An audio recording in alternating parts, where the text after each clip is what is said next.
Not ready to roll over just yet. This protest today is the latest in a series that we have organised over the last 5 years in opposition to British-wide business in Ireland. There will be other events over the coming week as we count down the last 4 weeks till Elizabeth Windsor arrives in our city. There are leaflets there with all the upcoming events, and if people have details, contact details they want to give, there's sheets there for wanting to give email addresses and phone numbers. We oppose this visit for 3 reasons. Open our heads! Firstly, we oppose it because it is a waste of money at a time when we are all struggling to survive, at a time when this country is crippled with debt. The so-called democratic revolution with Fine Gael have decided to bring in the Commander-in-Chief of the British military to our country and to spend up to 25 million euros in doing so.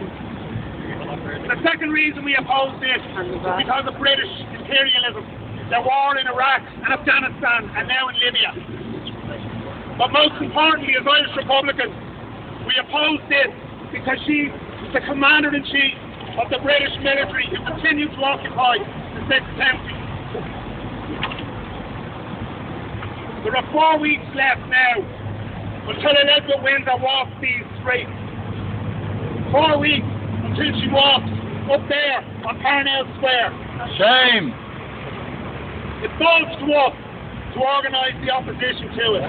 Each and every one of you is an organiser. For every one of us here, we need to get 100 when she arrives. And every one of us has a part to play in that. Over the coming 4 weeks, we need to get as many people as possible to attend as many events as possible. Ireland itself are planning 2 major events during the visit. The first is going to start on May 15th. That is the Sunday before Elizabeth Windsor is due to arrive in Ireland. And we were meeting at 3 p.m. at the Garden of Remembrance on Parnell Square. And from there we're going to establish an Irish Freedom Camp, a 24-hour presence at our Garden of Remembrance in memory of our patriot dead, the men and women who went into that building and declared an Irish Republic. We will maintain that presence at the Garden of Remembrance until the British Queen arrives. And we will not move until these men in yellow coats drag us away.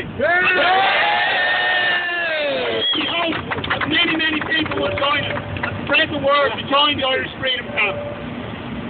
The second main event that Ireland is organising during the visit will be at Dublin Castle, where it is believed the main banquet will take place.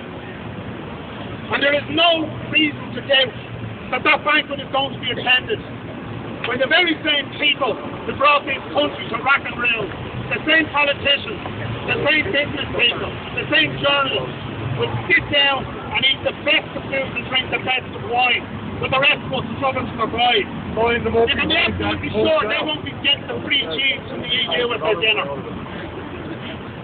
And we hope that people will come in. That's what smart night to go be on the evening of Tuesday or the Wednesday evening.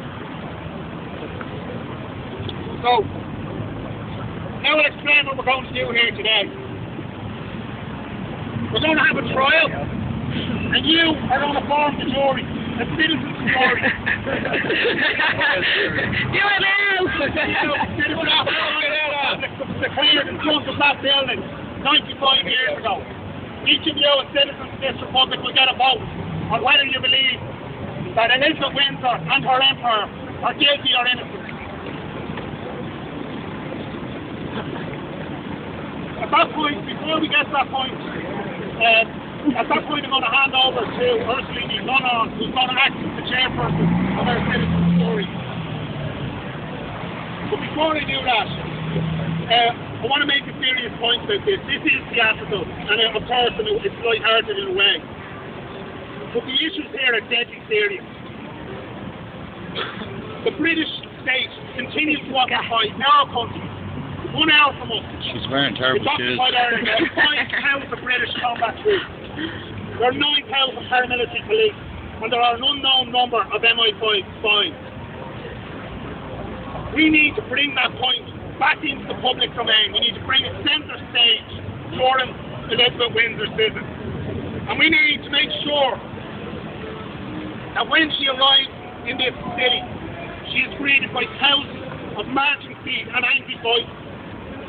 Voices that rise up and declare that the British Army has no place in Ireland, the British government has no place in Ireland, and the British Queen has no place in Ireland. All our shouting will take over. We're going to ask people to observe a minute's silence in memory of all of those who died at the hands of the British state in Ireland and overseas. We're going to ask people to give us a minute's silence, and then Ursula's going to take over and act as the chairperson of our citizen's jury.